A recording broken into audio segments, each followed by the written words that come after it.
What is up, guys? I hope you guys are having a great day and I hope you guys are doing fine as well. Dan di video kali ini akhirnya gue bakal ngelanjutin lagi video top down analysis di Euro USD ya. Nanti yang lain nyusul setelah ini, oke? Nah, gue mengapresiasi kalian banget dan respect kalian banget, apalagi kalian yang tahu IG gue ya kan, IG gue. Kalian selalu tanya, bang kapan upload, bang kapan buat mentorship dan lain sebagainya. Ya untuk mentorship gue masih belum bisa buat ya, jadi mungkin kalian bisa belajar dari sini dulu, video-video free gue, dan mungkin gue mungkin ya bakal dalam waktu dekat ini bakal mulai aktif di YouTube lagi. Dan ya walaupun nggak seaktif dulu ya, gue rasa gue nggak bakal bisa seaktif dulu lagi. Jadi mungkin untuk top down analisisnya mungkin seminggu atau 2 minggu sekali. Terus di sela-sela itu bakal gue selingin sama ya technical lah, let's say protected low dan protected high, habis itu supply and demand zone dan lain sebagainya. Itu nanti gue upload juga di sela-sela itu top down analysis, oke?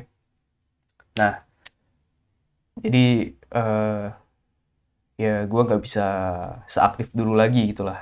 Gue cuman bilangin kalian aja, jadi biar tahu lah, oke? Ya udah gitu aja.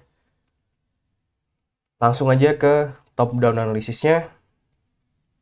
Untuk weekly time frame di Euro USD ya, ketika si harga ini nembus low ini, gue udah yakin banget ini bakalan terjun ke bawah. Dalam artian karena apa? Karena di sini adalah struktur leg terakhir yang ngebreak high ini kan. Dalam artian apa? Dalam artian suatu demand zone di sini itu, kalau dia sudah nyentuh demand zone ini dan nggak ngebreak high-nya ini, ya udah, berarti secara struktur higher high, higher low, higher high, higher low, kita nggak expect apa? Higher high ya. Tapi kalau ini udah nggak bisa ditembus, nggak ngebuat higher high baru, ya udah, kita nge-switch ke bearish structure, oke? Which means sekarang kita nggak expect apa? Low, high, higher low, higher high, higher low, higher high, higher high, higher low, oke? Dimana sekarang kita nggak expect higher high. Kok kok kayaknya gue salah sebut deh. Gue salah sebut tadi. Sorry. Lower low, lower high, lower low, lower high, lower low, lower high, lower low. Di sini kita nge-expect lower high, habis itu lower low. Nah, gitu ya. Gitu kalau nggak salah. Oke, ya. Jadi ini adalah weekly protected high kita. Kita tulis dulu protected high, which means kita nge-expect suatu bearishness dari supply zone ini, ya. Dimana supply zone ini tuh gede banget, segede gaban, ya. Dimana kita bisa nge-refine ke supply zone ini mungkin. Karena di lower time frame ya, wick kayak gini, shadow kayak gini tuh, di lower time frame dia itu supply zone, oke? Itu gue kasih suatu tips ke kalian tuh, oke?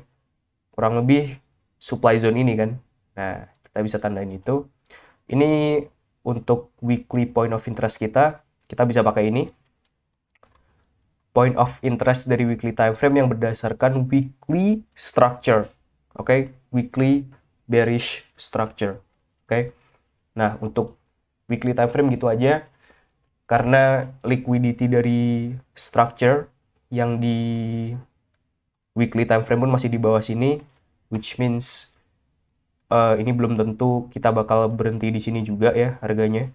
Mungkin dia bakal turun lagi ke bawah baru nge-retrace. Nah, setelah nge-retrace agak dalam, kita baru bisa nandain ini sebagai liquidity of the weekly structure. Oke? Nah, jadi nggak usah kita tulis apa-apa dulu untuk yang low-nya ini. Dan untuk daily time frame. Untuk daily time frame-nya kita sama. Daily time frame sama. High kita masih ada di sini, sama persis kayak weekly protected high ya. Maksud gue protected high dari daily time frame ini masih sama kayak weekly protected high. Karena apa? Karena leg terakhir yang bertanggung jawab atas break off structure-nya low ini ke bawah adalah leg ini. Oke? Jadi ini structure point terakhir nih. Nah, yang nge-break low ini kan leg ini. Ngerti nggak maksud gue? Jadi dia nge-retrace dulu ke sini ya. Ke sini abis itu nge-break ke bawah. Nah, leg terakhirnya kan ini gitu. Nah, untuk daily time frame sama aja karena leg kecil kayak gini nggak gue ini ya. Dan ini pun nge-gap, ini nge-gap. Setelah itu ini leg yang kecil, jadi gue nggak nge-include dua ini sebagai structural move ke bawah ya, dan gue nge-include ini sebagai leg terakhir. Oke? Daily time frame sama, udah gitu aja. Kita turun ke 4 hour time frame. Di 4 hour time frame, leg terakhir yang nge-break structure ke bawah adalah leg ini. Apa kalian bisa lihat ini low, high, lower low. Ini belum lower low, sorry. Di sini ya gini aja, lower low, lower high, lower low. Oke? Leg terakhir mana? Ini yang gue lingkarin. Oke? Which means high ini adalah 4 hour protected high. Oke? 4 hour protected high. Tandain. Setelah itu untuk supply zone-nya kita bisa pakai overall ini, atau kalian bisa nge-refine ke sini. Udah ke mitigasi sih sebenarnya. Atau kalian bisa turun ke 1 hour time frame dan cari supply zone kayak gini. Ini supply zone. Nah, gini ya, gua kasih tips lagi. Untuk kalian yang lihat supply or demand zone berdasarkan last up move, oke? Biasanya kan kalian dengar untuk supply and demand zone last up move atau last candlestick yang ke atas sebelum harga lanjut ke bawah nih. Misalkan di sini ada candlestick bullish. Aduh, fuck. Misalkan di sini ada bullish candlestick. Terus kalian gini. Nah, ini jadi supply zone kalian kan. Tapi ini tuh candlestick ini tuh nggak harus bullish gitu loh. Yang penting tuh last candle sebelum dia nge-break structure ke bawah gitu. Banyak dari kalian atau banyak dari orang-orang yang belajar smart money concept atau pakai supply and demand zone tuh misconception. Jadi misunderstand juga sih gitu. Jadi mereka pikir ini last candlestick ke atas tuh harus bullish, padahal ya enggak. Ini bisa kita pakai. Tapi sebenarnya itu juga preferensi orang masing-masing sih. Tergantung pada saat kalian backtest kalian milihnya kayak gimana, dan ya kalian prefer yang mana gitu aja sebenarnya. Udah gitu aja sih. Cuman ngingetin doang. Nah, ini bisa kalian refine. However, karena range-nya dari low ini ke high yang ini ya, ini kan overall leg nih. Ini kan overall leg. Leg dari leg terakhir yang bertanggung jawab atas break off structure-nya low ini, ya kan? Nah, kan range-nya di sini. Nah, ya udah. Kalian harus milih point of interest yang ada di dalam range ini gitu loh. Dan itu pun terserah kalian mau gimana gitu, sebenarnya gitu. Nah, untuk kita ini ya, untuk yang sekarang ini gue bakal milih kita gedein aja nih semuanya. Atau gimana ya? Ya gini aja nggak apa-apa deh. Karena harganya dari sini juga jauh banget. Dan kita di sini nanti juga toh nyari konfirmasi lagi di lower time frame, kan gitu. Oke, untuk 4 hour time frame gitu aja, kita turun ke 1 hour time frame. Ini berapa menit ya? Anjing 10 menit udah. Oke, di 1 hour time frame, ini karena perang ini bangsat banget ya turunnya ya. Di 1 hour time frame, kita ini di sini punya protected high. Protected high dari 1 hour time frame. Oke, karena apa? Karena ini adalah leg terakhir ya. Leg terakhir yang bertanggung jawab atas break of structure-nya low ini. You feel me, boy? Oke. Nah, jadi range kita ada di sini dari low ini, poin invalidasi struktur sampai high-nya ini. High-nya dari leg ini, oke? Nah, di dalam sini terserah kalian mau milih supply demand zone, supply zone yang mana di dalam range ini, oke? Kalian mau milih ini bisa. Kalian mau milih ini bisa. Tapi yang ini yang kedua ini udah kemitigasi sih, kalian lihat. Tuh, udah kemitigasi sama si supply zone-nya yang kedua ini, yang bawah. Nah, kalian mau nandain overall ini juga bisa, candlestick atas. Oke. Nah, untuk sekarang kita pakai ini aja dulu, yang gede. Nah, perlu kalian ingat juga, karena gue lama banget nggak bikin video, mungkin beberapa dari kalian juga lupa ya.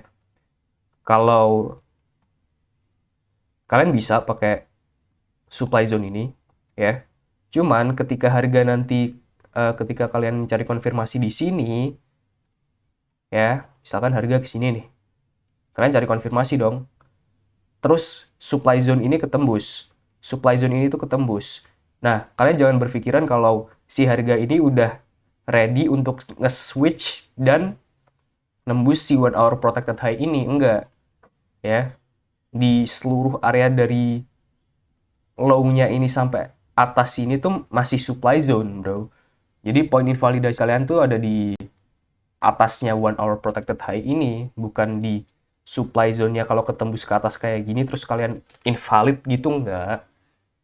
Jadi misalkan kalian milih supply zone ini untuk menjadi point of interest kalian, ketika ini ditembus tuh ya kalian masih bisa valid, masih valid untuk mencari sell. Misalkan di supply zone di sini, di lower time frame atau di mana itu masih bisa. Jangan lupa itu. Oke. Nah, untuk 1 hour time frame gitu aja. Habis itu ke 30 menit nggak ada struktur baru. 15 menit time frame juga nggak ada. Sama semua cuy. Fuck man. Ya udah sih. Ya udah sih. Gitu aja sih. Oke. Jadi untuk 1 hour time frame ya. Untuk 1 hour time frame misalkan point of interest kalian ini ya. Enggak sih. Gue tadi milih ini sih. Yang misalkan tadi udah gue jelasin ya. Oke. Nah, jadi untuk ini, jadi if ya, kalau harga naik ke sini, kalian punya konfirmasi, kalian entry short. Oke, kalian nge-sell. Target kemana? Low ini. Oke, karena ini structural liquidity. Bearish. Oke. Nah, kalau si 1 hour time frame ini ketembus ke atas, ya misalkan gini. Nah, tembus ke atas, kalian bisa nyari short di 4 hour time frame supply zone yang berdasarkan apa? 4 hour time frame structure. Oke. Nah, kita nge-expect begini. Ya, walaupun 1 hour time frame-nya dia bullish ya, tapi kita tahu kalau higher time frame itu always the king lah. Oke. Jadi kita ngikutin 4-hour time frame bias. Biasanya 4-hour time frame nih. Kalau misalkan harga nembus ke atas begini, set. Nah, kecuali gini. Di sini kan belum nyentuh si point of interest kita di 4-hour time frame. Nah, kita terus si 1-hour time frame-nya, struktur 1-hour time frame-nya ini udah ganti ke bullish nih. Nah, kalian bisa mencari demand zone baru dengan structure 1-hour time frame yang baru, ya, dimana sebelumnya kita bearish, terus kita pindah bullish karena dia ngebreak 1-hour protected high ini, ya, diinvalidasi.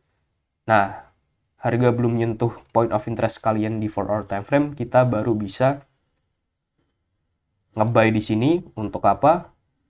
Untuk nge-expect high baru dari 1-hour time frame dan ngemitigasi supply zone dari 4-hour time frame yang berdasarkan 4-hour time frame structure gitu.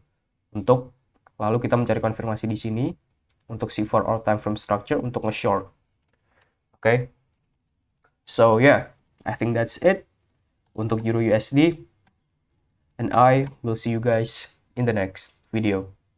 Peace.